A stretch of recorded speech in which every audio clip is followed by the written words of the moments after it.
আসসালামু আলাইকুম প্রিয় শিক্ষার্থী। আমাদের একটু নেট সমস্যা এবং বিদ্যুৎ সমস্যার কারণে লাইভটি ডিসকানেক্ট হয়ে গেছে। আমরা পুনরায় শুরু করছি। ডিসি মেশিন সাবজেক্টের সাজেশন ভিত্তিক বইয়ের সম্পূর্ণ আলোচনা হবে। ক্লাসটি আপনারা দেখতে থাকুন এবং ক্লাসটি আপনাদের বন্ধুদের সাথে শেয়ার করুন। এবং আপনি কোন পলিটেকনিক থেকে ক্লাসটা দেখতেছেন একটু আমাদেরকে শেয়ার করবেন। এবং আমাদের শর্ট সাজেশনগুলো পেতে আমাদের পেজে অথবা হোয়াটসঅ্যাপ নাম্বারে নক করবেন।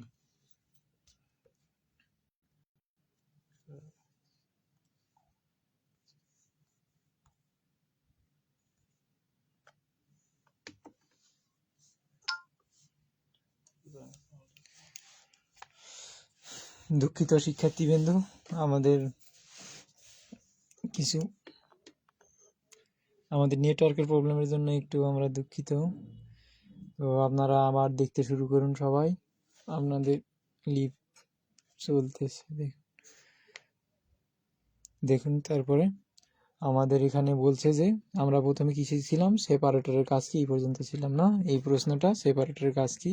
তারপরে আমরা ছিলাম যে ব্যাটারির আপেক্ষিক গুরুত্ব কিসের সাহায্যে মাপা হয়।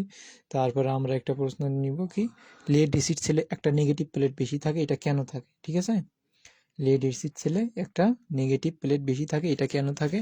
এটা এই যে এই প্রশ্নটা দেখেন, লেড এসিড সেলে একটা নেগেটিভ প্লেট বেশি আছে। ঠিক আছে, এই প্রশ্নটা এই জায়গায় করা আছে। তো আপনারা আপনাদের বইয়ে এটা মার্ক করে নেন, আর আপনারা কমেন্টে জানান যদি কোনোটা বুঝতে না পারেন, সেটা অবশ্যই কমেন্ট করবেন। ঠিক আছে, আর আপনাদের যারা ফ্রেন্ড আছে তাদের কাছে লিঙ্কটা শেয়ার করুন, তারাও দেখতে থাক। আমরা ফ্রি সাজেশন ভিত্তিক ক্লাসটা নিতেছি। ঠিক আছে, আর যদি শর্ট সাজেশন আপনারা পেতে চান আরও, তাহলে আপনারা অবশ্যই আমাদের হোয়াটসঅ্যাপে যোগাযোগ করবেন বা কমেন্টে জানাবেন। হ্যাঁ, তাহলে দেখেন আরেকটা অতি সংক্ষিপ্ত প্রশ্ন। এইটা 2টা অধ্যায়ের মধ্যে আছে এই প্রশ্ন, আপনারা এখান থেকে পড়লেই হবে। এর নেক্সট অধ্যায়েও আছে এই প্রশ্নটা, যে পূর্ণ চার্জ অবস্থায় লেড এসিড ব্যাটারি প্রতিটি সেলের ইএমএফ ও আপেক্ষিক গুরুত্ব কত।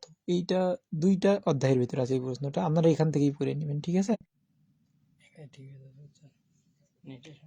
আচ্ছা দেখুন, আমাদের নেটওয়ার্কটা একটু সমস্যা করতেছে, সোলো নেটওয়ার্ক, তো মাঝে মাঝে একটু সমস্যা হইতেছে, দুঃখিত আমরা। দেখুন তারপরে এসি মেশিন আর ডিসি মেশিন, এই প্রশ্নটা সোজা আপনারা পারবেন এমনিতেই, যে এটা একটু দেখে নিয়ে এমনিতেই, এটা জানার জন্য করে আর কি।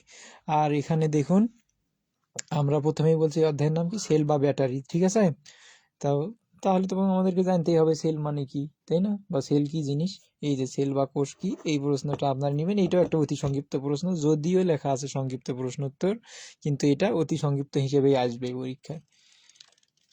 বুঝা গেছে? সবাই কি পারছেন আগাইতে? যদি কেউ না পারেন, কোনোটা না বুঝেন, তাহলে অবশ্যই কমেন্টে জানাবেন। তারপরে দেখেন এই জায়গায় সংক্ষিপ্ত প্রশ্ন উত্তর এখন আপনারা নেন কয়েকটা। এখন এই যে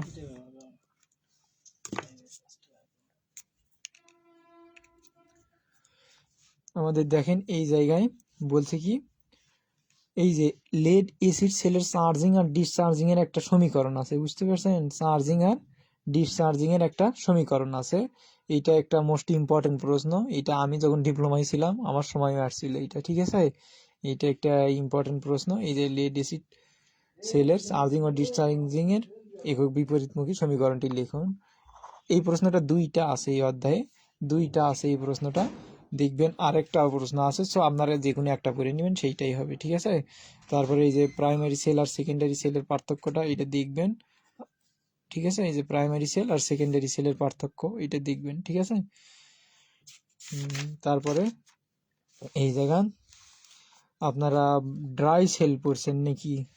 এই জায়গাতে ড্রাই সেলটা একটা সংক্ষিপ্ত প্রশ্ন, এটা আসলে সংক্ষিপ্ত আসবে। হ্যাঁ, ড্রাই সেল যদিও রচনামূলক লেখা আছে, যদি প্রশ্ন সহজ করে তাহলে আপনারা আলহামদুলিল্লাহ বা ইনশাল্লাহ এইটা আপনারা পেয়ে যাবেন হলো রচনামূলকেই। আর এই যে এই জায়গা থেকে রচনামূলক হিসেবে এই যে লেড এসিড ব্যাটারি কার্যপ্রণালী, এটা ইম্পর্টেন্ট। লেড এসিড ব্যাটারির গঠন ও কার্যপ্রণালী, এটা অনেক গুরুত্বপূর্ণ এই প্রশ্ন 2টা। ঠিক আছে, একই প্রশ্নই, শুধু 2টা দিতে হয়ে যাবে।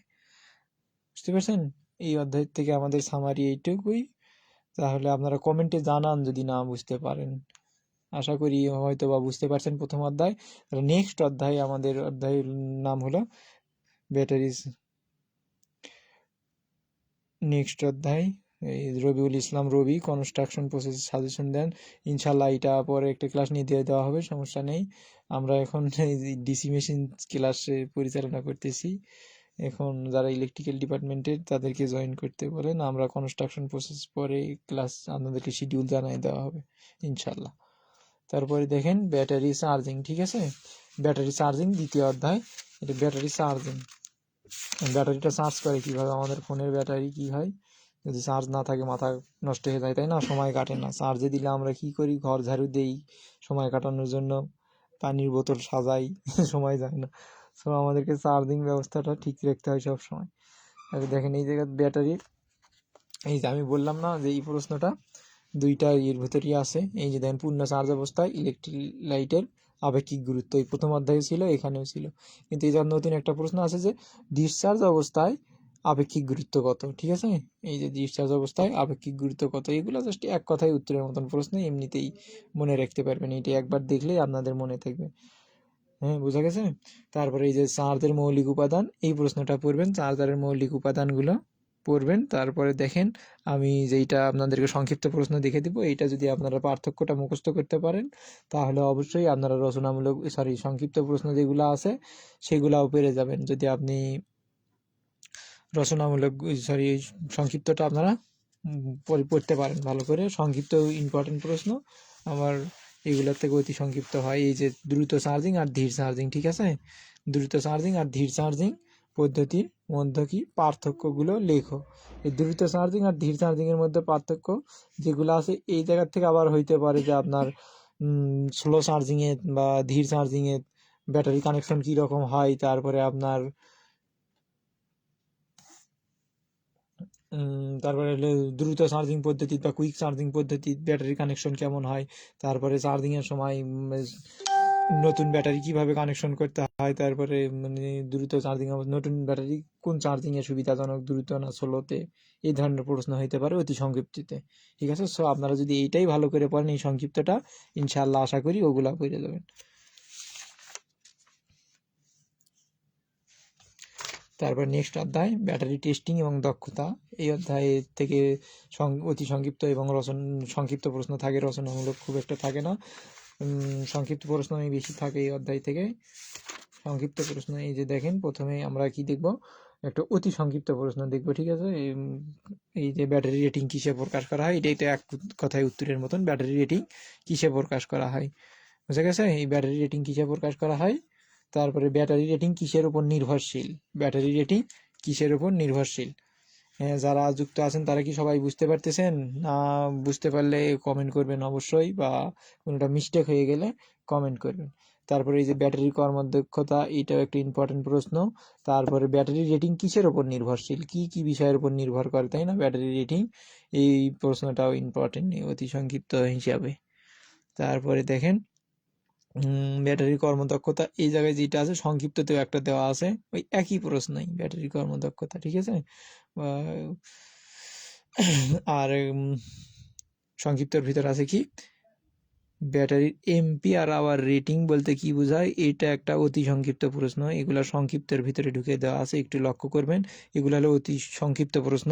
যে ব্যাটারির অ্যাম্পিয়ার আওয়ার রেটিং বলতে কি বোঝায়, তারপরে ব্যাটারির ক্ষমতা কি কি উপাদানের উপর নির্ভরশীল, এটা সংক্ষিপ্ততেই আসবে এই প্রশ্নটা। এইটা প্রায় 5টা ফ্যাক্টরের উপর নির্ভর করে, ব্যাটারির কর্মদক্ষতা কি কি বিষয়ের উপর নির্ভরশীল বা কি কি উপাদানের উপর নির্ভর করে, বুঝতে পারছেন। জি, আপনারা একটু কমেন্টে জানাবেন যদি বুঝতে না পারেন বা কোনোটা যদি সমস্যা হয় যে স্যার এটা বুঝিনি বা এটা একটু বুঝিয়ে দেন। আমি তো শুধু প্রশ্নগুলো বলে দিচ্ছি, ঠিক আছে, যেহেতু আমরা শুধু সাজেশন ভিত্তিক ক্লাস নিতেছি, যদি দুই একটা আলোচনা করার মতন হয়, যদি না জানা থাকে কারো সেই বিষয়টা আমাকে বলবেন, আমি অবশ্যই আমি যতটুকু পারি ইনশাল্লাহ আলোচনা করব, বুঝে গেছে। তাহলে এই অধ্যায় থেকে এইরকমই প্রশ্ন থাকবে। আর এই জায়গায় একটা আছে যে ব্যাটারি ইন্সপেকশন, এইটাও একটা অতি সংক্ষিপ্ত প্রশ্ন হিসেবে ব্যবহার হয়, ঠিক আছে, ব্যাটারি রুটিন ইন্সপেকশন, এইটাও একটা অতি সংক্ষিপ্ত প্রশ্ন হিসেবে ব্যবহার হয়। আর এই অধ্যায় থেকে আমরা সংক্ষিপ্ত প্রশ্নের কথা বলছি, আরো একটা সংক্ষিপ্ত প্রশ্ন আপনারা নিবেন এখান থেকে, সেইটা হলো যে দেখেন আপনাদের রচনামূলক প্রশ্নগুলির মধ্যে মনে হয় দেওয়া আছে যে একটি ব্যাটারি নিয়মিত রক্ষণাবেক্ষণ ও নিয়মিত পরিদর্শন পদ্ধতি কিভাবে করা যায়। এই যে এই প্রশ্নটা, একটি ব্যাটারি রক্ষণাবেক্ষণ এবং নিয়মিত পরিদর্শন পদ্ধতি কিভাবে করা যায় লেখো। আশা করি বুঝতে পারছেন। তাহলে আমরা এখন নেক্সট অধ্যায়ের দিকে যাই, ইলেকট্রোপ্লেটিং, তাই না? নেক্সট অধ্যায়ের নাম হলো ইলেকট্রোপ্লেটিং। আমরা কি করি, আমরা তো বাঙালি, আমরা অনেক সময় নকল জিনিসটা আসল নকল জিনিস বেশি বিক্রি করার চেষ্টা করি বা মানুষকে ঠকানোর বেশি চেষ্টা করি। এইরকম আমরা কোনো একটা কম মূল্যের ধাতুর উপর বেশি মূল্যের ধাতুর আবরণ দিয়ে বলি যে এইটা ওই ধাতুই চড়া মূল্যে বিক্রি করি, তাই না? তা এগুলো আমরা তো ইঞ্জিনিয়ার মানুষ, আমরা একবারে ফেয়ারে সব কিছু করি, তাই না? ইস্ট আর ওয়েস্ট, ইঞ্জিনিয়ারিং আর দা বেস্ট, তাই না? আমরা আমাদের মান সম্মান নষ্ট করবো না। আমরা কি করব, মরিচা রোধ করার জন্য করে কি করব, ইলেকট্রোপ্লেটিং করব, ঠিক আছে? কোনো একটা ধাতুর উপর যদি আমরা ইলেকট্রোপ্লেটিং করি, সেই ধাতুটা কি হয়, মরিচা ধরে না সহজে এবং দীর্ঘদিন যায়, টেকসই হয়, এইরকম, বুঝতে পারছেন? হ্যাঁ, তাহলে দেখেন ইলেকট্রোপ্লেটিং এর অধ্যায়টার থেকে আলোচনা করি। এই অধ্যায় থেকে একটা গুরুত্বপূর্ণ প্রশ্ন আছে দুইটা সংক্ষিপ্ত হিসাবে। এই যে একটা দেখে নেন, এটা এই যে বর্ণনা করা আছে, এই প্রশ্নটা সংক্ষিপ্ত হিসাবে অত্যন্ত গুরুত্বপূর্ণ বা রচনামূলকে আসতে পারে, যদি আপনাদের প্রশ্ন সহজ করে সেই হিসাবে দেখবেন হয়তো বা রচনামূলকের ভিতরে ঢুকে গেছে। তাছাড়া সচরাচর এটা সংক্ষিপ্ততেই দিয়ে দেবে। এটা হচ্ছে অতি সংক্ষিপ্ত প্রশ্ন। দেখেন এই যে ইলেকট্রোপ্লেটিং কি, এইটা যে ইলেকট্রোপ্লেটিং কি, একটি তড়িৎ বিশ্লেষণ প্রক্রিয়া যার সাহায্যে একটি ধাতুর পাতলা আবরণ অপর একটি ধাতুর উপর স্থাপন করা হয়। আর ইলেকট্রোলাইট কাকে বলে, ঠিক আছে? তাহলে ইলেকট্রোলাইট কাকে বলে? ইলেকট্রোলাইট হলো ওই যে ব্যাটারি বা কেমিক্যাল রিয়াকশনে ব্যবহৃত কি দ্রবণ, তাই না? বা ইলেকট্রোলাইসিস প্রক্রিয়ায় কেমিক্যাল রিয়াকশনে ব্যবহৃত দ্রবণকে কি বলে? ইলেকট্রোলাইট বলে, ঠিক আছে? তারপরে যে ইলেকট্রোপ্লেটিং কেন করা হয়, ইলেকট্রোপ্লেটিং কি আর ইলেকট্রোপ্লেটিং কেন করা হয়, এই প্রশ্ন দুইটাই একই, এটার মধ্যে কোনো পার্থক্য নাই, ঠিক আছে? এইটার মধ্যে কোনো পার্থক্য নাই। আবার আপনারা দেখবেন যে সংক্ষিপ্তের ভিতরে একটা প্রশ্ন ঢুকে দেওয়া আছে যে ইলেকট্রোলাইসিসটা কি জিনিস। এই জায়গাতে একটা কথা ছিল যে ইলেকট্রোলাইসিস, এই যে দেখেন ইলেকট্রোলাইসিস প্রক্রিয়া, তাই না? সো এই ইলেকট্রোলাইসিসটা কি, এই প্রশ্নটা আপনারা আপনাদের বইয়ে দেখবেন যে সংক্ষিপ্ত প্রশ্নের ভিতরে দেওয়া আছে যে ইলেকট্রোলাইসিসটা কি জিনিস, তাই না? বা ইলেকট্রোলাইসিস কি। তাহলে ইলেকট্রোলাইসিস এইটা হলো অতি সংক্ষিপ্ত প্রশ্ন। এই যে দেখেন সংক্ষিপ্ত প্রশ্নের ভিতর দেওয়া আছে, এটা হলো অতি সংক্ষিপ্ত প্রশ্ন। বুঝা গেছে? ক্লিয়ার? তারপরে দেখেন আমরা সংক্ষিপ্ত দিকে যাই। সংক্ষিপ্তে আমরা কি বলছিলাম যে এই যে দেখেন এই জায়গায় দুইটা প্রশ্ন আছে, তাই না? ফ্যারাডের ইলেকট্রোলাইসিস সূত্রগুলো ব্যাখ্যা করো, এই যে এই প্রশ্নটা। আর ইলেকট্রোপ্লেটিং এর এই যে কেন ইলেকট্রোপ্লেটিং কিভাবে করা হয়, বা কার্বনের উপর কি করা হয়, কপারের ইলেকট্রোপ্লেটিং করা হয়, তাই না? কার্বনের উপর কপারের ইলেকট্রোপ্লেটিং করা হয়, এই যে এই প্রশ্নটা, এই দুইটা আমরা কি সংক্ষিপ্ত হিসেবে নিব এই অধ্যায় থেকে। বুঝা গেছে? সো আমরা কম কম করে দেওয়ার চেষ্টা করতেছি, দেখেন। তারপরে আসি এই যে পঞ্চম অধ্যায়, যে এই অধ্যায়টা, এইটা একটা মোস্ট ইম্পর্টেন্ট অধ্যায়। এই অধ্যায় থেকে সব ধরনের প্রশ্নই থাকে, রচনামূলকে তো থাকবেই, ম্যাথ থাকবে হয়তো, বা এই অধ্যায় থেকে ম্যাথ থাকবে এই অধ্যায় থেকে। তারপরে থিওরিমূলক একটা রচনামূলক প্রশ্ন আছে থিওরির মতন, সেইটাও একটা ইম্পর্টেন্ট প্রশ্ন। তারপরে আপনার অতি সংক্ষিপ্ত আছে, তারপর সংক্ষিপ্ত প্রশ্ন, এই অধ্যায় থেকে থাকবেই প্রশ্ন, তিনটা ফরম্যাটেই থাকবে, ক বিভাগ, খ বিভাগ এবং গ বিভাগ, তিনটাতেই থাকবে এই অধ্যায় থেকে প্রশ্ন। সো এই অধ্যায়টা ভালো করে পড়বেন সবাই, এখান থেকে অনেক বেশি প্রশ্ন কমন পাওয়ার আশা করতে পারেন সবাই। তাহলে দেখেন আমরা এইটা প্রশ্নের দিকে যাই।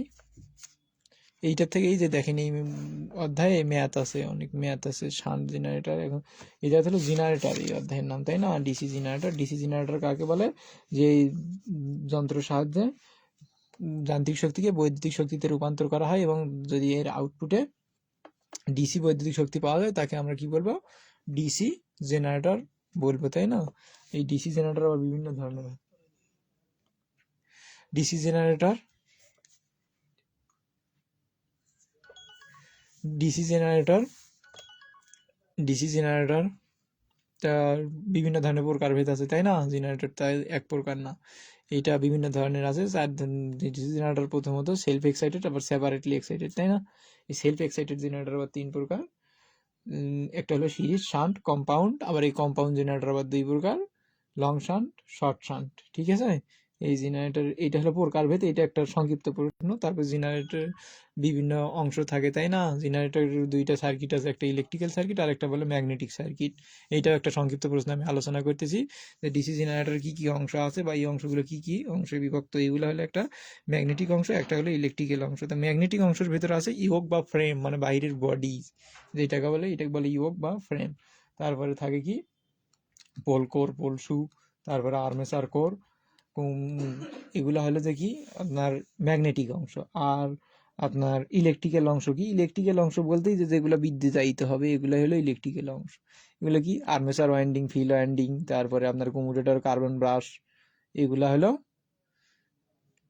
ডিসি জেনারেটরের ইলেকট্রিক্যাল অংশ। সো দুইটা আমি সংক্ষিপ্ত প্রশ্ন অ্যান্সার মানে আলোচনা করছি। আরেকটা করতেছি, আরেকটা হলো যে আপনার ডিসি জেনারেটর লস সমূহ বর্ণনা করো। ডিসি জেনারেটর আবার বিভিন্ন ধরনের লস হয়, তাই না? যেহেতু যন্ত্র লস হবেই, কারণ 100% আউটপুট কোনো যন্ত্র থেকেই পাওয়া যায় না। একটা লস, এর লসের আবার বিভিন্ন ধাপ আছে।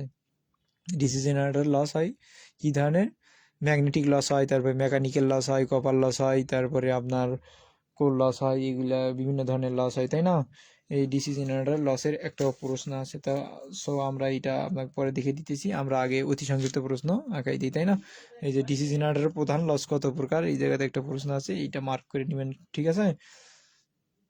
তারপরে দেখেন এই জায়গায় বলছে এক্সাইটেশন অনুযায়ী কত প্রকার। এইটা আমরা একটা সংক্ষিপ্ত প্রশ্ন যদি পড়ি তার ভিতরে আমাদের এইটা হয়ে যাবে, ঠিক আছে? এই অতি সংক্ষিপ্তটা ওই সংক্ষিপ্তটার মধ্যে হয়ে যাবে। সো একটা প্রশ্ন বললে আমি দুইটাই পেরে যাচ্ছি। সো আমরা আলাদা আলাদা করে এত বেশি প্রশ্ন না নিয়ে আমরা যেইটা একটা বললে 3-4টা পারা যাবে সেই একটা প্রশ্ন মার্ক করে নেব এবং আমরা ওইটাই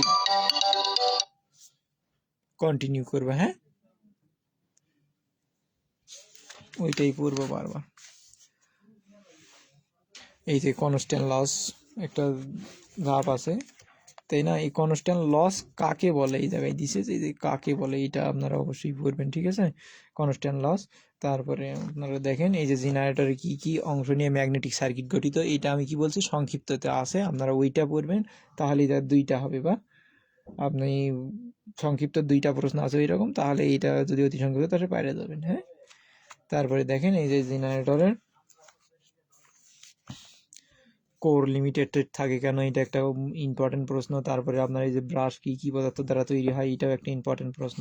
তারপরে সবচেয়ে বড় কথা হলো যে এই যে কম্যুটেটর, ঠিক আছে? কম্যুটেটর কি বা কম্যুটেটর কি কাজে ব্যবহার করা হয়, এইটা ডিসি জেনারেটরেও আছে, মোটরেও আছে এই প্রশ্নটা। হ্যাঁ, এইটা অবশ্যই পড়বেন। তারপরে আপনার এই যে কার্বন ব্রাশের কেন তৈরি হয়, এইটা এগুলা হলো ইম্পর্টেন্ট প্রশ্ন, বুঝা গেছে? তারপরে দেখেন এই যে ডিসি সার্কিটের ম্যাগনেটিক সার্কিট আর ইলেকট্রিক্যাল সার্কিট আলোচনা করছিলাম, এই জায়গায় দুইটা প্রশ্নই আছে। একটা ডিসি জেনারেটর ম্যাগনেটিক সার্কিট, এই যে ডিসি জেনারেটর ইলেকট্রিক্যাল সার্কিট কি কি অংশ নিয়ে গঠিত। হ্যাঁ, আপনারা কমেন্টে জানাবেন অবশ্যই, যদি কেউ না বুঝেন আমার কথা বা প্রশ্ন যদি আমি ছেড়ে চলে যাই, আপনি খুঁজে পাননি, এরকম যদি হয় কমেন্টে অবশ্যই জানাবেন। আর আপনার ফ্রেন্ডদেরকে উৎসাহিত করুন জয়েন করার জন্য, লিঙ্কটা শেয়ার করে দিন সবাইকে, ঠিক আছে? তারপরে দেখেন এই যে এই জায়গায় ডিসি জেনারেটরের শ্রেণী বিন্যাস। হ্যাঁ, এই জায়গায় লেখা আছে, দেখেন ওই যে আমরা অতি সংক্ষিপ্তের ভিতরে একটা কি জানি খুঁজে পাইছিলাম যে এক্সাইটেশন অনুযায়ী ডিসি জেনারেটর কত প্রকার, এই জায়গা তো লেখা আছে। দেখেন এক্সাইটেশন অনুযায়ী ডিসি জেনারেটরকে দুই ভাগে ভাগ করা হয়েছে। সো আমরা যদি এই প্রশ্নটা পড়ি, ওই জায়গার অতি সংক্ষিপ্ত আমার এমনিতেই হয়ে গেল। আমার কি এত বেশি পড়তে হলে? একটা একটা খণ্ড খণ্ড প্রশ্ন আমরা না পড়াচ্ছে, আমরা একটা পড়লেই যাতে আরো 7-8 4-5টা পারা যায় এইরকম ভাবে পড়বো। আমরা পড়াশোনাটা সহজ করে নিব, আমরা নিজের থেকে কখনো কঠিন করব না, ঠিক আছে? পড়াশোনা সবসময় সহজভাবে নেওয়ার চেষ্টা করব, যে এইভাবে সহজ হবে, এইটা এইভাবে সহজ হবে। হ্যাঁ, তারপরে কি বলছিলাম? ডিসি জেনারেটর লস, তাই না? লসের একটা প্রশ্ন বলছিলাম। এই যে দেখেন এই জায়গায় দেখা দেওয়া আছে এই যে লস, এই যে এই ধাপ লসের প্রশ্নগুলো এইগুলো, যে ডিসি জেনারেটর কি হয়, কপার লস হয়, ম্যাগনেটিক লস হয়, মেকানিক্যাল লস হয়, তাই বলছিলাম না আমি? হ্যাঁ, এখন কপার লস হলো যে আপনার তামার অংশের অপচয়, মানে যেগুলাতে এই যে কপার ওয়্যার পেঁচানো থাকে বা তার জায়গায় জায়গায় থাকে।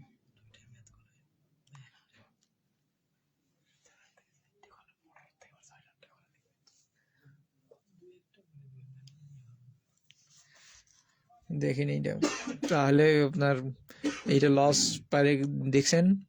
আর একটা প্রশ্ন আছে যে মাইকেল ফ্যারাড নামে একটা লোক ছিল, ইনি তো আমাদেরকে যত ঝামেলাটা পাকাই দিয়ে গেছে, যে এত বড় বই কেন বানাবো, আমরা কেন পড়তে যাব। উনি কি করছিল? এই যে ফিল্ড আবিষ্কার করছিল, বুঝতে পারছেন? বৈদ্যুতিক মানে ম্যাগনেটিক ফিল্ড আবিষ্কার করছিল, যে বলে গেছিল যে যদি কোনো ম্যাগনেট মানে চুম্বক ক্ষেত্রের ভিতর চুম্বক ক্ষেত্রকে স্থির রেখে তার চতুষ্পাশে পরিবাহীকে ঘোরানো হয়, বা পরিবাহীকে স্থির রেখে তার চতুষ্পাশে যদি এই চুম্বক ক্ষেত্রকেই ঘোরানো হয়, তাহলে কি ওই পরিবাহীতে একটা ভোল্টেজ আবিষ্কৃত হয়। তো এই লোকটাই তো ওই ফিল্ডটা আবিষ্কার করেই আমাদের ঝামেলাটা পাকিয়ে দিয়ে গেছে, যার কারণে এত বড় একটা বই পড়া লিখতেছে। বুঝতে পারছেন? তো এখন দেখেন উনি বলছে যে এইটা ঘুরালেই হবে, কিন্তু এইটা আবার কয়েকটা বিষয়ের উপর নির্ভর করে, ঠিক আছে? এই যে এই তিনটা বিষয়ের উপর নির্ভর করে, এই তিনটা বিষয়ে যদি একটা অনুপস্থিত থাকে কখনোই ভোল্টেজ উৎপন্ন হবে না জেনারেটর।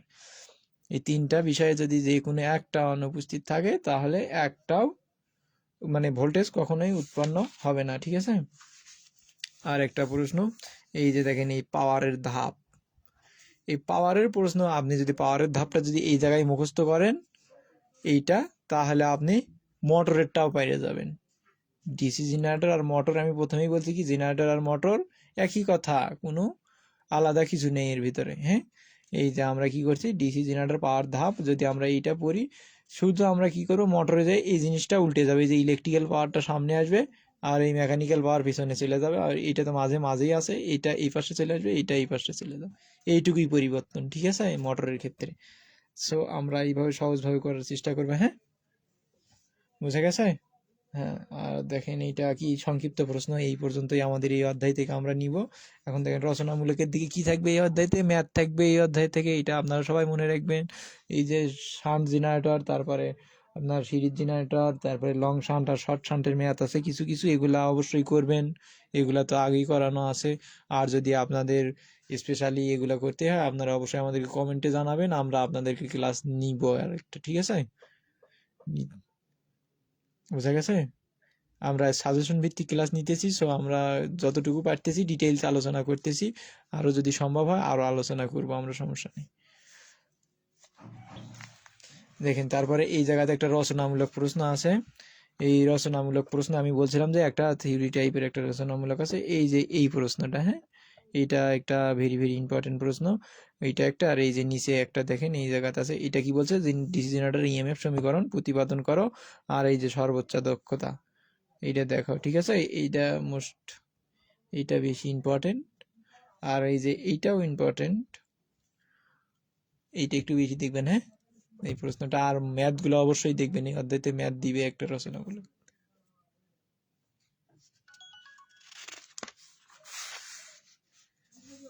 আচ্ছা দেখেন তারপরে আপনারা এই যে তারাজুল ইসলাম কমেন্ট করছেন কিছু ম্যাথ করে দেখেন, অবশ্যই অবশ্যই আমরা কাউকে নিরাশ করি না, অবশ্যই ম্যাথ করাবো আমরা, কিন্তু আমাদেরকে আগে সাজেশনটা আমরা কমপ্লিট করি, তারপরে দেখি আমরা যদি সময় পাই ইনশাল্লাহ আমরা সলভ করার চেষ্টা করবো, সমস্যা নেই। এখন ম্যাথ আবার আমাদেরকে ওই মোটরের ম্যাথও আসবে, ঠিক আছে? এই জায়গায় অনেকগুলো ম্যাথ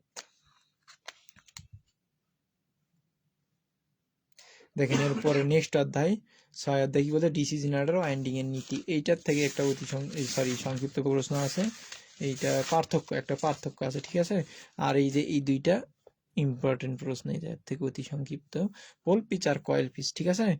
আর একটা প্রশ্ন এই যে নিচে দেখেন, ওয়েভ ওয়াইন্ডিং কোন ধরনের মেশিনের জন্য প্রস্তুত, ঠিক আছে? তাহলে পোল পিচ, কয়েল পিচ আর ওয়েভ ওয়াইন্ডিং, এই তিনটা আমরা নিলাম অতি সংক্ষিপ্ত হিসেবে। আরো একটা প্রশ্ন আমরা এই জায়গায় নিব, ইকুয়ালাইজার, এটা আবার আরেকটা অধ্যায়ের ভিতরে যায় পাবেন যে ইকুয়ালাইজারের কাজ কি। এই যে এই প্রশ্নটা, ইকুয়ালাইজারের কাজ কি, এটা আরেকটা অধ্যায়ের ভিতর যায় পাবেন। সো এই জায়গায় পরে শেষ করে দিন এইটা, তাহলে ওই অধ্যায় যায় আর পড়তে হবে না। আর এই যে এই জায়গা থেকে এই যে সংক্ষিপ্ত প্রশ্ন এইটাই শুধু, এই ল্যাপ ওয়াইন্ডিং আর ওয়েভ ওয়াইন্ডিং এর মধ্যে পার্থক্য। হ্যাঁ, আপনি যদি এই ল্যাপ ওয়াইন্ডিং আর ওয়েভ ওয়াইন্ডিং পড়ে থাকেন তাহলে অবশ্যই নিচেরটা পারবেন। হ্যাঁ, আপনি যদি এটা পড়ে থাকেন তাহলে এইটার এটা একই প্রশ্নই। তারপরে দেখেন ডিসি জেনারেটর আর্মেচার রিঅ্যাকশন, এই অধ্যায়ে কিছু কিছু সংক্ষিপ্ত প্রশ্ন আছে। অতি সংক্ষিপ্ত প্রশ্ন তো অবশ্যই মাস্ট পড়াই লাগবে। আপনারা যদি একবারে ধরেন 95% বা 92% কমন পাইতে চান তাহলে সালের যত প্রশ্ন আছে কোনোটা মিস করবেন না। হ্যাঁ, সালের যত প্রশ্ন আছে কোনোটাই মিস করবেন না, তাহলে আশা করা যায় অনেক সময় 98%ও কমন পড়ে, দেখবেন যে অতি সংক্ষিপ্ত একটা কি দুইটা মিস করছে, আর সব প্রশ্নই আপনার যেগুলো সালের আপনি পড়ছেন এগুলোর থেকে চলে আসছে। আসছে, এইরকম হয়। এই জায়গায় দেখেন এই যে কুমুরেটরের কাজ কি, এই কুমুরেটরের কাজ কি, এই প্রশ্নটা মনে হয় আপনারা প্রথমেই পড়ে আসছেন তাই না? সো এখানে এটা না বললেও চলতেছে আপনাদের। হ্যাঁ, কুমুরেটরের কাজ কি। আর এই প্রশ্নটা আপনারা পড়বেন, এই যে ব্রাশ কোন অঞ্চলে বসানো থাকে, ব্রাশ ব্রাশ। তারপরে এই অধ্যায়ের নাম কি, আর্মেচার রিয়াকশন না, অধ্যায়ের নামই তো আর্মেচার রিয়াকশন। এই যে এই জায়গাতে আর্মেচার রিয়াকশন, এই একই সেম প্রশ্ন এই অধ্যায়ের সংক্ষিপ্তের ভিতরে দেওয়া আছে, কিন্তু এটা হলো অতি সংক্ষিপ্ত প্রশ্ন। এইটা আমরা অতি সংক্ষিপ্ত হিসেবে নিব। হ্যাঁ, এইটা অতি সংক্ষিপ্ত হিসেবে নিব, এটা অতি সংক্ষিপ্তই আসবে। তারপরে যে কুমুটেশন, কুমুটেশন এই প্রশ্নটা নিব আমরা অতি সংক্ষিপ্ত হিসেবে। তারপরে দেখেন এই যে বললাম না আমি যে আর্মেচার রিয়াকশন, এই প্রশ্নটা আমাদের কিসে আছে, সংক্ষিপ্ততে আছে। এই যে দেখেন সংক্ষিপ্ততে দিয়ে দিছে এই প্রশ্নটা। হ্যাঁ, আপনারা এটা দেখে নিবেন অবশ্যই। এই জায়গায় এই যে এইটা একটা অতি সংক্ষিপ্ত প্রশ্ন, ইন্টারপোলের কাজ কি। আর এই যে কম্পেনসেটিং ওয়াইন্ডিং, এই প্রশ্নটা সংক্ষিপ্ত আকারে। হ্যাঁ, কম্পেনসেটিং ওয়াইন্ডিং এই প্রশ্নটা সংক্ষিপ্ত আকারে আসবে।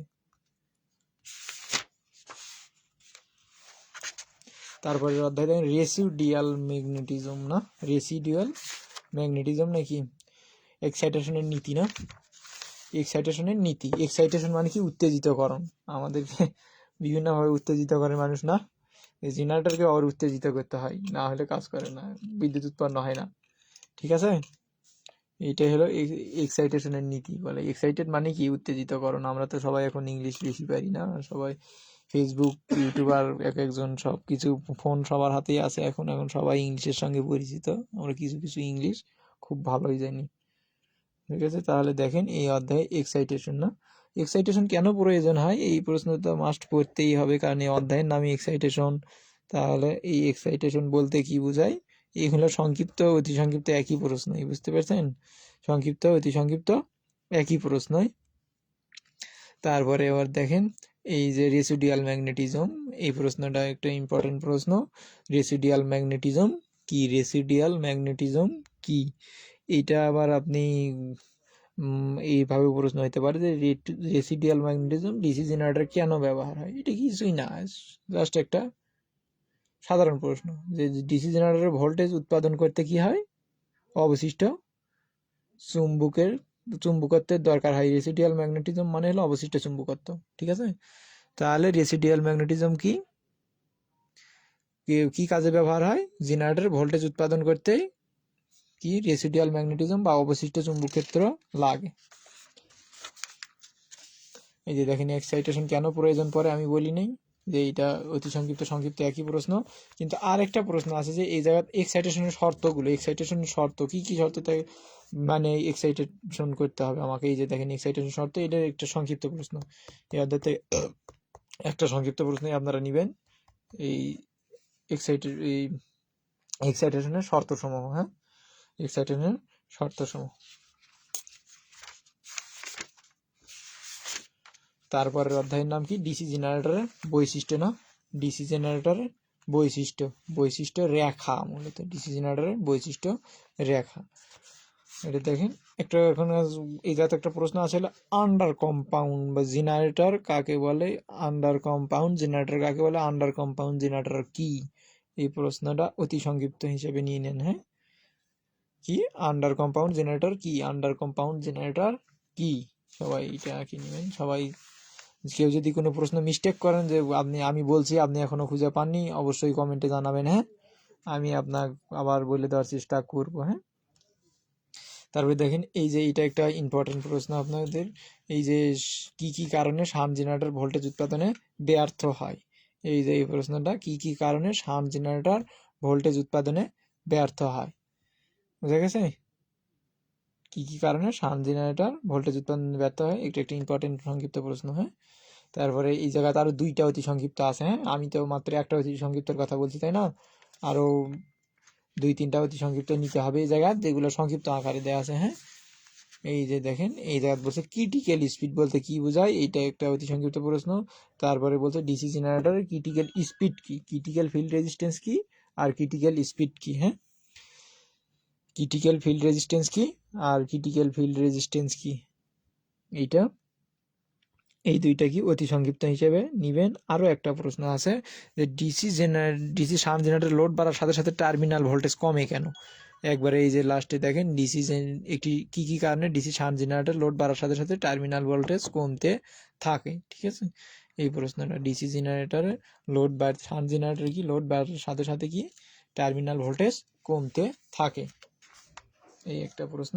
আর এই অধ্যায় থেকে একটা রচনামূলক প্রশ্ন আছে, ইম্পর্টেন্ট প্রশ্ন, ডিসি জেনারেটর টার্মিনাল ভোল্টেজ বনাম লোড কারেন্টের বৈশিষ্ট্য, এটা কিন্তু রচনামূলক প্রশ্নই। ঠিক আছে, এইটা আবার অতি সংক্ষিপ্ত, এইটা আমি যখন পড়ছি আমার সময় আসছিল পরীক্ষা, ফাইনাল পরীক্ষা এইটা আসছিল, এই যে ডিসি জেনারেটরে টার্মিনাল ভোল্টেজ বনাম লোড কারেন্টের বৈশিষ্ট্য রেখা অঙ্কন করে ব্যাখ্যা করো, এই প্রশ্নটা হলো আপনার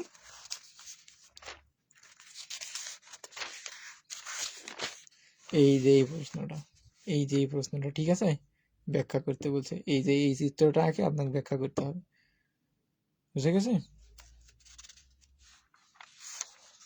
আশা করি বুঝতে পারছেন সবাই এই পর্যন্ত। আমরা আবার নেক্সট অধ্যায়ে যাইতেছি।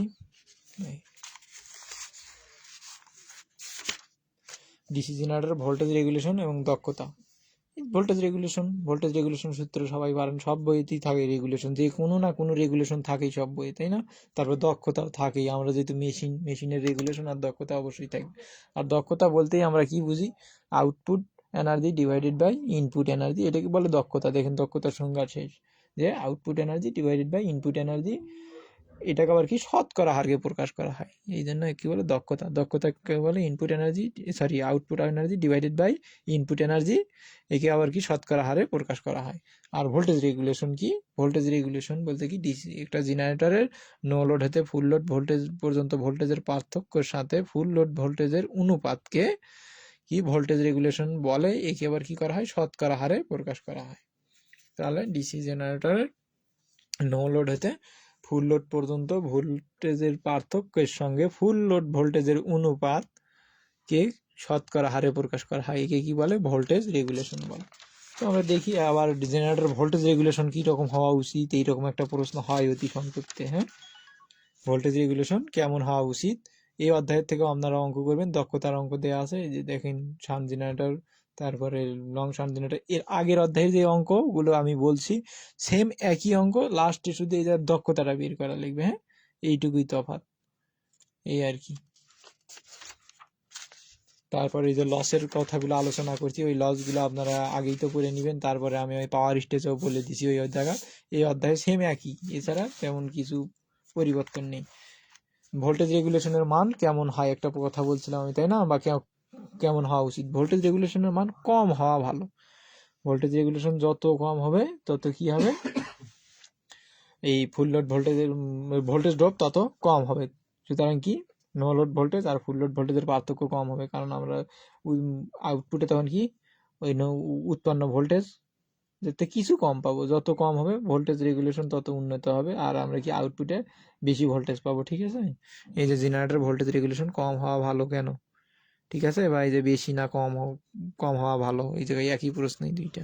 এই যে ইফিসিয়েন্সির একটা প্রশ্ন আমি বলছিলাম সেইটা দিছে, এই যে রেগুলেশন কাকে বলে দেখেন, এই জায়গায় দেখছেন রেগুলেশনের মান কম না বেশি হওয়া ভালো, তারপরে আপনার ভোল্টেজ রেগুলেশনের মান কম হওয়া ভালো কেন, তারপরে ইলেকট্রিক্যাল ইফিসিয়েন্সি বা দক্ষতা বলতে কি বোঝায়, ঠিক আছে, তারপরে আপনার ভোল্টেজ রেগুলেশন কাকে বলে, এই কয়টা প্রশ্ন আমরা দিছি, তাই না? তারপরে দেখেন আমি কি বলছি, পাওয়ার স্টেজ, এই দেখেন এই পাওয়ার স্টেজটা আমরা আগেই দেখিয়ে দিছি, একই পাওয়ার স্টেজ এই জায়গায় দিয়ে দিছে, যে ডিসি জেনারেটরের পাওয়ারের ধাপ দেখাও, একই প্রশ্নটাই দিয়ে দিছে। হ্যাঁ, একই প্রশ্নটাই দিয়ে দিছে, আপনারা এইটা করে নেবেন। এইটা আগের অধ্যায়ে দিছি, সো এই অধ্যায়ে আমি আর আঁকাইলাম না। হ্যাঁ, ক্লাস আরো হবে বলতে ক্লাস, হ্যাঁ আরো হবে ফ্রি ক্লাস, আমরা ফ্রি সাজেশন ভিত্তিক আবার একটা ডিজিটাল ইলেকট্রনিক্স ক্লাস নিব হয়তো, বা এই 2-1 দিনের মধ্যে আবার জানাই দেওয়া হবে, সমস্যা নেই।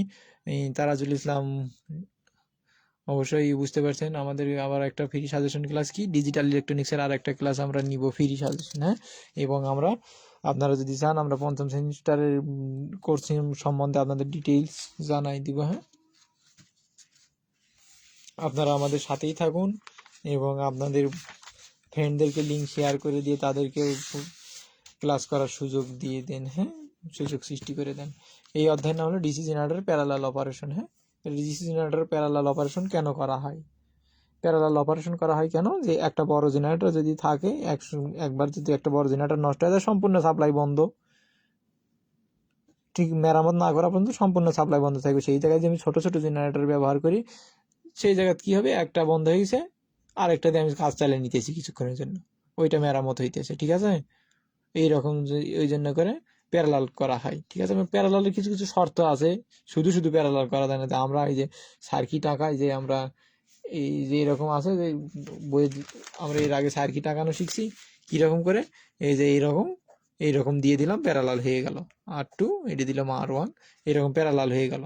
আর এইরকম না, এটা আবার জেনারেটর শর্ত মানিয়ে দিতে হবে, যে কিছু কিছু শর্ত আছে, এই শর্তগুলো ফিল আপ না করলে দেখবেন যে জেনারেটরের হয়তো বা আমি বন্ধ করে দিছি,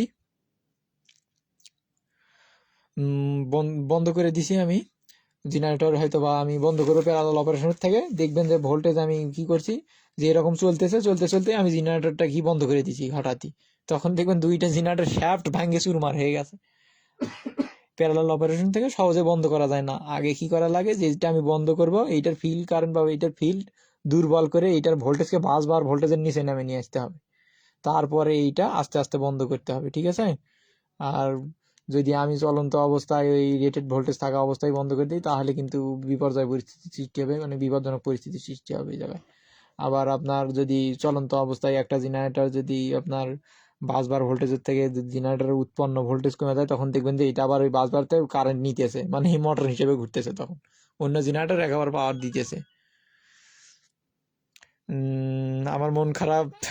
তারাজুল ইসলাম: না, আমার কোনো মন খারাপ নেই। তো আপনি কিভাবে বুঝতেছেন আমার মন খারাপ? আমার তো মন খারাপ না, আমি কথা বলতেছি তো, আমি তো অন্যমনস্ক না বা আনমনা না, ক্লাস তো আমি দেখে দিতেছি। মন খারাপের কিছু নেই, আমরা সবাই আলহামদুলিল্লাহ ভালো, আল্লাহর আমরা সবসময় শুকরিয়া আদায় করব, যে যার মতন করে। হ্যাঁ, আচ্ছা দেখেন এই জায়গায় এই প্রথমে প্রশ্ন কি বলছিলাম আমি, অতি সংক্ষিপ্ত একটি ছোট বড় জেনারেটর চাই, একটি ছোট জেনারেটর রাখার প্রয়োজন কি।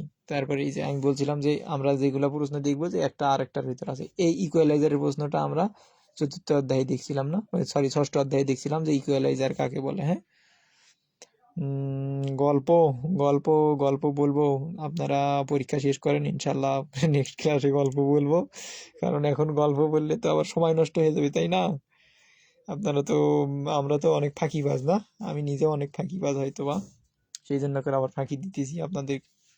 আপনারা আর ফাঁকি দিয়েন না, আমার মতন একটু বড় মানুষ হওয়ার চেষ্টা করেন। হ্যাঁ, জীবনে যদি কিছু করে দেখাতে চান, তাহলে অবশ্যই সময়ের ব্যবহার করতে হবে, ঠিক আছে। সময় নষ্ট করা যাবে না, সময় সঠিকভাবে ব্যবহার করতে শিখতে হবে। হ্যাঁ, আপনি যেইটাতে কর্মরত আছেন, আপনাকে সেইটার প্রতি ফোকাস করতে হবে, অন্য কোথাও আপনাকে মনোযোগ দেওয়া যাবে না যতক্ষণ পর্যন্ত আপনি সফল না হয়েছেন সেইটাতে। হ্যাঁ, এই যে গল্প, এই গল্প কেমন লাগলো? এই গল্পটা, এটাও তো এক ধরনের গল্প, তাই না, যদিও মোটিভেশন হয়তো বা, ঠিক আছে। যে চেষ্টা করে সে পায়, তাই না। সো সময় নষ্ট না করে চেষ্টা করতে হবে। এই প্রশ্নটা আমরা ষষ্ঠ অধ্যায়ে পড়ছিলাম, ইকুয়ালাইজার। তো ওইটা ওই জায়গাতে পড়ে নিয়ে এই জায়গা তারা আঁকাতে হচ্ছে না, তাহলে আমার এই জায়গায় দেখেন, এখন আমার এই যে ডিসি জেনারেটর কি বলছিলাম, প্যারালালের কিছু কিছু শর্ত আছে, তাই না। এই যে এটা একটা মোস্ট ইম্পর্টেন্ট সংক্ষিপ্ত প্রশ্ন, যে ডিসি জেনারেটর প্যারালালের শর্তগুলি কি কি। হ্যাঁ, তারপরে আরেকটা আছে এই জায়গা থেকে অতি সংক্ষিপ্ত প্রশ্ন, এই যে এইটা যদিও সংক্ষিপ্তের ভিতর দেখা যাচ্ছে, কিন্তু এটা অতি সংক্ষিপ্ত প্রশ্ন। হ্যাঁ, যদিও সংক্ষিপ্তের ভিতরে দেখা যাচ্ছে, এইটা অতি সংক্ষিপ্ত প্রশ্ন। প্রশ্নটার নাম কি? জেনারেটরের ভাসমান অবস্থা কাকে বলে। হ্যাঁ, জেনারেটরের ভাসমান অবস্থা কাকে বলে। এটা কিন্তু জেনারেটরের ভাসমান অবস্থা, আবার আমাদের ভাসমান অবস্থা না, যে আমরা মানে গার্লফ্রেন্ড আছে দেখে আমাদের আর মাটিতে বাবা ফুটতেছেন না, এইরকম কোনো কিছু না। কিন্তু এটা জেনারেটর, জেনারেটর কখন ভাসমান হয়, মানে জেনারেটর আবার তাই বলে ভাবেন না যে জেনারেটরটা আবার মাটির থেকে উপরে উঠে যায়, শূন্যে উঠে যায়, এইরকম কিছু না। এটা জেনারেটরের ভাসমান অবস্থা বলতে বোঝায় যে জেনারেটরের উৎপন্ন ভোল্টেজ আর বাস বার ভোল্টেজ যখন সমান হয়, তখন আগত জেনারেটরকে বাস বারের উপর কি বলে? ভাসমান অবস্থা বলে, ঠিক আছে।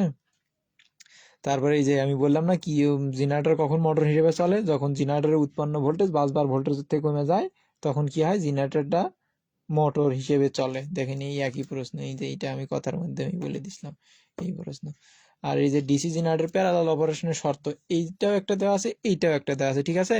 আপনি যদি এই প্রশ্নটা আয়ত্ত করেন এই জায়গার থেকে দুইটাই পারবেন। যদি বলে যে প্যারালালে পরিচালনার শর্তগুলো আলোচনা করো, তাহলে আপনাকে অবশ্যই এই শর্তগুলো আগে লিখতে হবে, তারপরে আলোচনা করতে হবে, তাই না।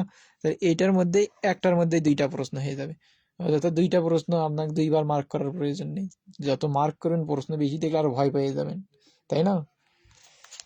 ছাত্র জীবন সুখের জীবন যদি না থাকতো কি পরীক্ষা না। আমি যদি দেশের প্রধানমন্ত্রী হইতাম তাহলে পরীক্ষা ব্যবস্থাটাই আগে বাদ দিয়ে দিতাম। সো এটা কখনো সম্ভব না আমি প্রধানমন্ত্রী হওয়া, মনে হয়। দোয়া করেন আপনারা, যদি হয়ে যায় কখনো তাহলে পরীক্ষা ব্যবস্থাটাই আপনাদের জন্য তুলে দিব। তখন শুধু সারাদিন এই ফোন নিয়ে বসে থাকবেন হাতে। হ্যাঁ, তাহলে কি এই অধ্যায় থেকে আবারও আমাদের নেট একটু স্লো ছিল এই আর কি। তারপরে দেখেন আর আপনার প্যারালাল অপারেশন দিয়ে একটা আমি কি দিছি, একটা দিছি আপনার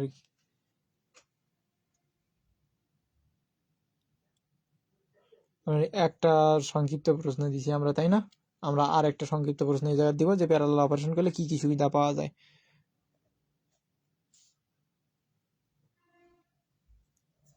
এই যে এই প্রশ্নটা আমরা কি লিখছি, ডিসি জেনারেটরের প্যারালাল পরিচালনার সুবিধা সমূহ। হ্যাঁ, দেখেন এই ডিসি জেনারেটর প্যারালাল পরিচালনার সুবিধা সমূহ আমরা প্রথমেই বলছিলাম যে এই যে একটা বড় জেনারেটর আছে, কয়েকটা ছোট জেনারেটর রাখা সুবিধাজনক, কারণ একটা নষ্ট হয়ে গেলে আরেকটা দিয়ে কাজ চালানো যায়, আরেকটা কি মেরামত করা যায়, তাহলে কিভাবে স্টেশনের দক্ষতা বাড়ে, তাই না। তারপরে ডিসি মোটর। হ্যাঁ, এখন জেনারেটরের পালা শেষ, এইবার মোটরে আসছি আমরা। এই যে ডিসি মোটরের কার্যনীতি। হ্যাঁ,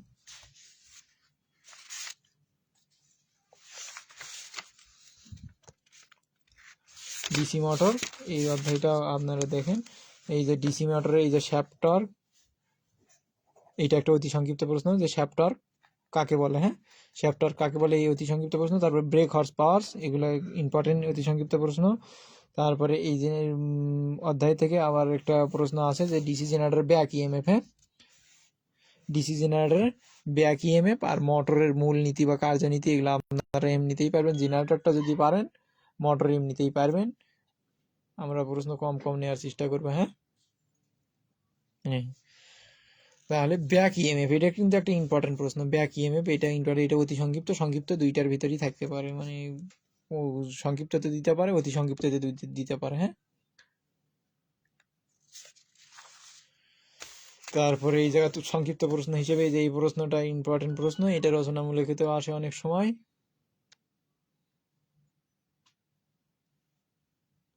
এটা রচনামূলকেও আসে অনেক সময়। হ্যাঁ, তারপরে দেখেন এই যে রচনামূলকেও আসে অনেক সময় এই প্রশ্নটাই, একই প্রশ্ন। এই যে এটা সংক্ষিপ্ত দেওয়া আছে, এই যে ডিসি মোটরের আর্মেচার উৎপন্ন টর্ক এত। আর এই যে এই জায়গাতে দেওয়া আছে ডিসি জেনারেটর ডিসি মোটরের আর্মেচারে উৎপন্ন টর্ক এত। বুঝা গেছে।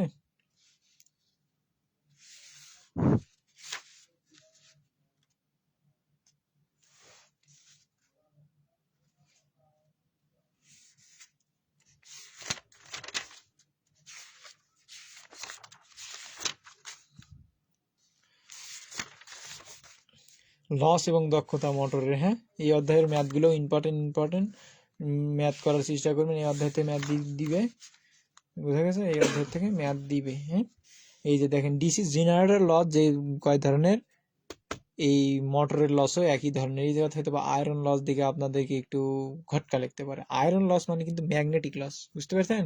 কোথাও ম্যাগনেটিক লেখা আছে, কোথাও আয়রন লেখা আছে, ঠিক আছে। ম্যাগনেটিক লস, এখন এই ম্যাগনেটিক লসের ভিতর থাকে কি হিস্টোসিস loss R E D current loss. এই হিস্টোসিস loss R E D current loss দুইটা ইম্পর্টেন্ট প্রশ্ন। এই জায়গাতে আবার একটা আছে কি স্টেল লোড লস। হ্যাঁ, এই যে স্টেল লোড লস একটা প্রশ্ন, ইম্পর্টেন্ট প্রশ্ন। তারপরে আপনার এই যে দুঃখিত আমাদের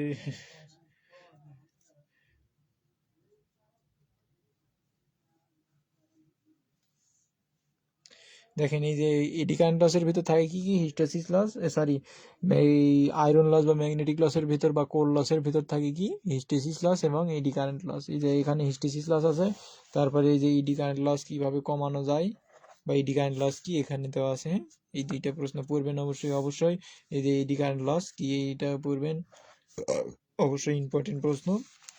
আর এই যে ডিসি মোটরের পাওয়ারের ধাপ, তাই না, ডিসি মোটর যা জেনারেটর তা আমি তাই বলি নাই, এটা জেনারেটরের ভিতরে একই দেওয়া আছে। এই প্রশ্ন, ওই প্রশ্ন আর এই প্রশ্ন একই, কোনো তফাৎ নেই, এটির ভিতর পার্থক্য আপনারা মিলাই দেখবেন যে কোনো পার্থক্য নেই এই জায়গায়।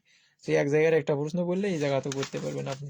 এই যে আমি বলছিলাম কি ডিসি মোটরের পাওয়ারের ধাপ না, আমি বলছিলাম কি মোটর আর জেনারেটর সেম, শুধু মোটরটা কি জেনারেটর থেকে উল্টা, তাই না, মোটরটা জেনারেটর থেকে উল্টা।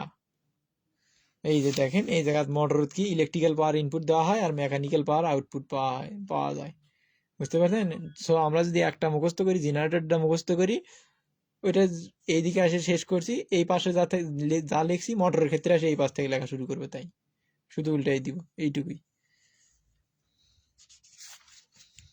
তাহলে ডিসি মোটরের পাওয়ারের ছক, এটা কি অতি সংক্ষিপ্ত প্রশ্ন। তারপরে মোটরের গতি নিয়ন্ত্রণ, মোটরের গতি নিয়ন্ত্রণ অনেক এই একটা ইম্পর্টেন্ট অধ্যায়। এই অধ্যায় থেকে অতি সংক্ষিপ্ত এবং সংক্ষিপ্ত প্রশ্ন থাকে। দেখেন এই যে ড্রাইভারটার আছে, এই ড্রাইভারটার ইউজ করে মোটরের গতি নিয়ন্ত্রণ করা যায়। আর এই ড্রাইভারটার আবার দুই ধরনের হয়, আর্মেচার ড্রাইভারটার, ফিল্ড ড্রাইভারটার। আর্মেচার ড্রাইভারটার কি, আর্মেচারের সাথে যদি আর্মেচার আর্মেচারের সাথে যদি প্যারালালে কোনো রেজিস্ট্যান্স সংযোগ করা হয় তাকে বলে হলো যে আর্মেচার ড্রাইভারটার। আর যদি আপনার সিরিজ ফিল্ডের আড়াইতে কোনো রেজিস্টার লাগানো থাকে, আড়াই মানেই তো প্যারালাল, তাই না, বা শান্টে যদি কোনো রেজিস্টার লাগানো থাকে তাকে বলে কি সিরিজ ড্রাইভারটার, ঠিক আছে। এই দুইটা প্রশ্ন পড়বেন। আর একটা প্রশ্ন আছে যে এই জায়গাতে এই যে ড্রাইভারটারের কাজ কি, গতি নিয়ন্ত্রণ করা, এটা তো জানেনি যে ড্রাইভারটার কেন ইউজ করা হয়। আর এই জায়গাতে আছে ইলেকট্রিক্যাল ব্রেকিং কাকে বলে, এটি কত প্রকার, কি কি একটা প্রশ্ন আছে। ইলেকট্রিক্যাল ব্রেকিং এই যে এই প্রশ্নটা, ইলেকট্রিক্যাল ব্রেকিং কত প্রকার ও কি কি। হ্যাঁ, আর এই জায়গার থেকে এই যে গতি নিয়ন্ত্রণ করার পদ্ধতি, হ্যাঁ, এইটা সংক্ষিপ্ত প্রশ্ন, গতি নিয়ন্ত্রণ করার পদ্ধতি। গতি নিয়ন্ত্রণ করার পদ্ধতি এটা হলো সংক্ষিপ্ত প্রশ্ন। কি কি পরিবর্তন করে ডিসি মোটরের গতি নিয়ন্ত্রণ করা যায়, এটা হলো সংক্ষিপ্ত প্রশ্ন। আর একটা সংক্ষিপ্ত প্রশ্ন কি, ডিসি জেনারেটরের স্টার্টার, গতি নিয়ন্ত্রণের জন্য স্টার্টার ব্যবহার করা হয় আবার, তাই না, বা চালু করার জন্য স্টার্টার ব্যবহার করা হয়। চালু করার জন্য কি করা হয়, স্টার্টার ব্যবহার করা হয়। এই ডিসি জেনারেটর কি করা হয়, চালু করার জন্য স্টার্টার ব্যবহার করা হয়। স্টার্টারের প্রয়োজনীয়তা কি, এটা একটা সংক্ষিপ্ত প্রশ্ন। তাহলে সংক্ষিপ্ত প্রশ্ন হলো কয়টা, দুইটা। আর একটা সংক্ষিপ্ত প্রশ্ন এখান থেকে আমরা নিব, এই যে এইটা, ঠিক আছে। এই প্রশ্নটা কি বলছে, ডিসি মোটরের আর্মেচার রেজিস্ট্যান্স পরিবর্তন করে কিভাবে গতি নিয়ন্ত্রণ করা যায়। ডিসি মোটরের আর্মেচার রেজিস্ট্যান্স পরিবর্তন করে কিভাবে গতি নিয়ন্ত্রণ করা যায়, এইটা কি একটা সংক্ষিপ্ত প্রশ্ন। এই যে দেখেন এই জায়গায় দেওয়া আছে, এটা আঁকাই নিবেন আশা করি। তারপরে দেখেন এই জায়গাতে রচনামূলক একটা আমরা দিব, একটা রচনামূলক প্রশ্ন। এই জায়গায় দুইটা আছে, যেহেতু 3 পয়েন্ট স্টার্টার ইম্পর্টেন্ট বেশি, 4 পয়েন্টটাও দেখে নিবেন সঙ্গে। এই যে 3 পয়েন্ট স্টার্টারের কাজ কি, ডিসি মোটরের জন্য 3 পয়েন্ট স্টার্টারের সচিত্রে বর্ণনা করো, তারপরে 4 পয়েন্ট স্টার্টার সচিত্রে বর্ণনা করো। হ্যাঁ, এটা দেখে নিন। এই প্রশ্ন দুইটা, এইটাই একটা ইম্পর্টেন্ট প্রশ্ন, এটাও দেখে নেবেন সঙ্গে। দুইটাই একই প্রায়, জাস্ট একটু ভিন্নতা চিত্রটার ভিতরে, আর বর্ণনাতেও একটু ভিন্নতা আছে, এর বেশি ভিন্নতা নেই।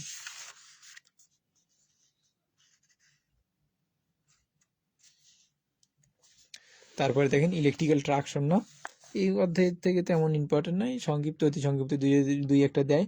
যে ইলেকট্রিক্যাল ট্রাকশন বলতে কি বোঝায়, ইলেকট্রিক্যাল ট্রাকশন বলতে কি বোঝায়, এইটা একটা প্রশ্ন। অতি সংক্ষিপ্ত কি, ইলেকট্রিক্যাল ট্রাকশন বলতে কি বোঝায়, এটা হলো অতি সংক্ষিপ্ত প্রশ্ন। ইলেকট্রিক্যাল ট্রাকশন বলতে কি বোঝায়। আর এই যে ইলেকট্রিক্যাল ট্রাকশনে সিরিজ মোটর কেন ব্যবহার করা হয়, এটা একটা অতি সংক্ষিপ্ত প্রশ্ন। ইলেকট্রিক্যাল ট্রাকশনে সিরিজ মোটর কেন ব্যবহার করা হয়। তারপরে আপনার এখন সংক্ষিপ্ত প্রশ্নের দিকে যাই আমরা। সংক্ষিপ্ত প্রশ্ন দেখবেন এখানে আপনারা। সংক্ষিপ্ত প্রশ্ন দেখবেন যে ট্রাকশনের ডিসি সিস্টেমের সুবিধাগুলো কি কি। তারপরে আপনার এই যে ডিজেল ইলেকট্রিক ড্রাইভ লোকোমোটিভের 5টি সুবিধা, ঠিক আছে, এই প্রশ্নটা দেখবেন। আর এই যে একটি আদর্শ ট্রাকশন পদ্ধতির বৈশিষ্ট্যগুলো, এই 3টা প্রশ্ন দেখবেন এখান থেকে, সংক্ষিপ্ত জন্য করে। কি ট্রাকশনের ডিসি সিস্টেমের সুবিধা। এই প্রশ্নটা অতটা না দেখলেও চলবে, এই যে ডিজেল ইলেকট্রিক ড্রাইভ, এটা না হলে আপনারা বাদ দিতে পারেন, কিন্তু এই যে দুইটা দেখবেন অবশ্যই, যে একটা আদর্শ ট্রাকশন পদ্ধতির বৈশিষ্ট্যগুলো কি কি, আর ট্রাকশনের ডিসি সিস্টেমের সুবিধা।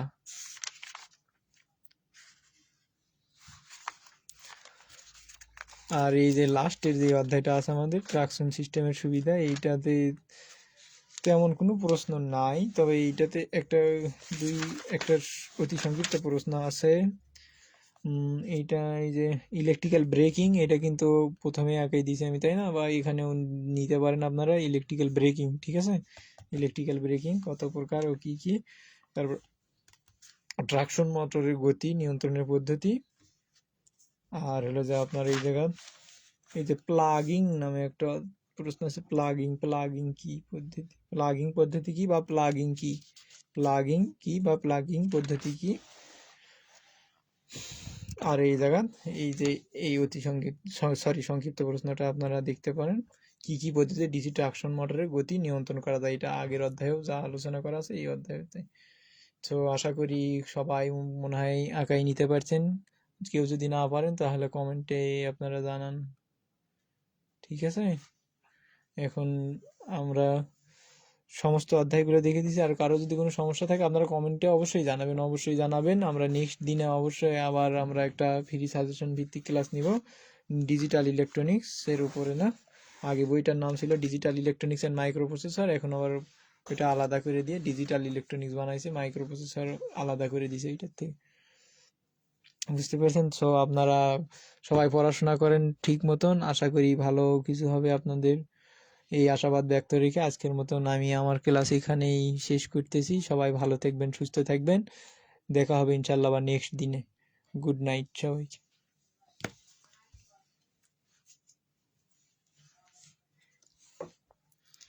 আসসালামু আলাইকুম শিক্ষার্থী বন্ধুরা, আমাদের ডিসি মেশিন সাবজেক্টের ক্লাসটি শেষ হয়েছে সাজেশন ভিত্তিক।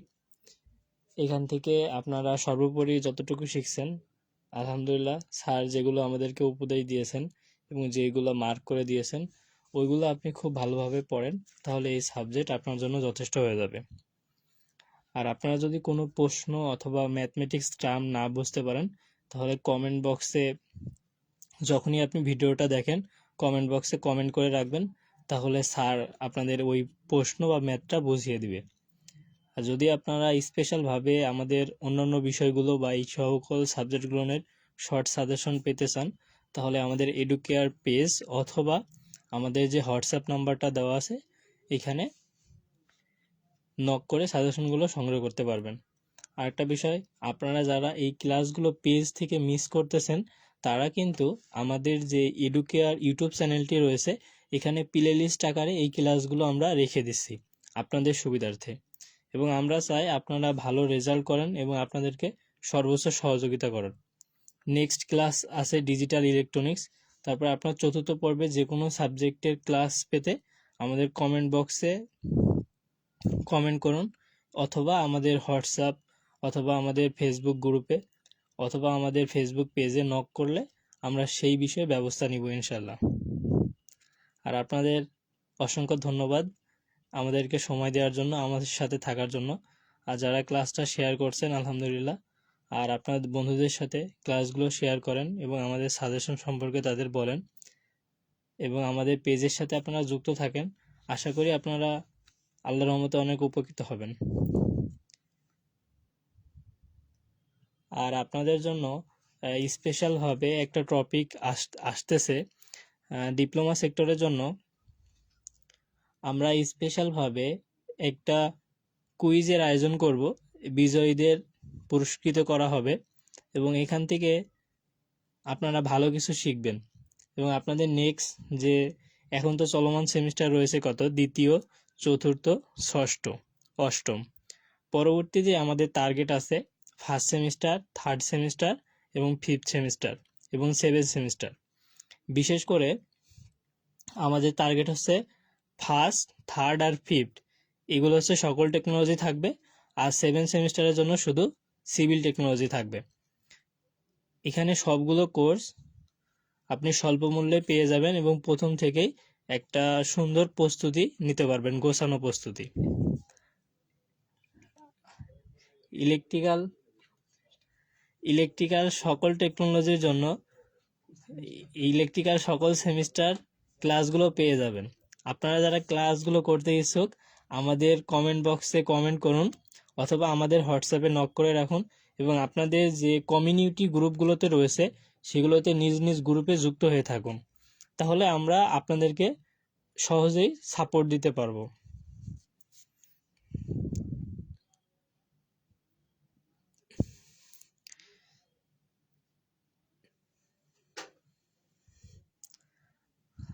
আজকে আমরা এই পর্যন্ত ক্লাসটা শেষ করলাম। আল্লাহ হাফেজ।